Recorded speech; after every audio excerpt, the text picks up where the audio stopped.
নমস্কাৰ সকলোকে মৰমৰ বন্ধু-বান্ধৱীসকল মা লক্ষ্মী পূজাৰ শুভেচ্ছা আপোনালোক আটাইলৈকে মোৰ ফালৰ পৰা থাকিল দেই মা লক্ষ্মীয়ে সকলোকে কৃপা কৰক সকলোৰে প্ৰতিটো আশা যেন মা লক্ষ্মীয়ে পূৰা কৰে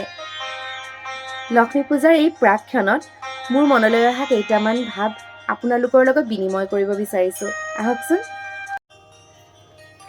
আজি অলপ দিন আগত দুৰ্গা মাৰ পূজা হৈ গৈছে আজি মা লক্ষ্মীৰ পূজা আৰু কেইদিনমানৰ পিছত মা কালীৰ পূজা হ'ব আপোনালোকে বাৰু লক্ষ্য কৰিছেনে আমি কিন্তু আটাইকেইগৰাকী মাক অৰ্থাৎ নাৰী শক্তিকেই পূজা অৰ্চনা কৰি আছো আমি মানুহবোৰে কেৱল মণ্ডপত দুৰ্গা লক্ষ্মী কালীক শক্তি সমৃদ্ধিৰ বাবে পূজা কৰিলেই জানো আমাৰ দায়িত্ব শেষ হয় নাৰী শক্তি সদায় মহান মানসিকভাৱে প্ৰতিগৰাকী নাৰী শক্তিশালী বুলি মোৰ ব্যক্তিগত অনুভৱ মই বিতৰ্ক কৰিব বিচৰা নাই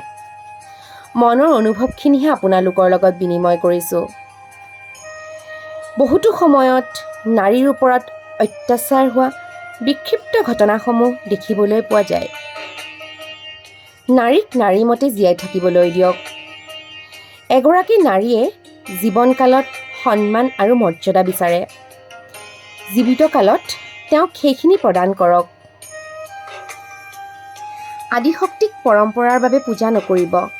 বাস্তৱত সন্মান দিবলৈ কৰক ধন্যবাদ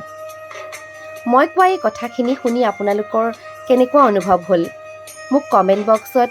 কমেণ্ট কৰি জনাব দেই আজিলৈ আহিলোঁ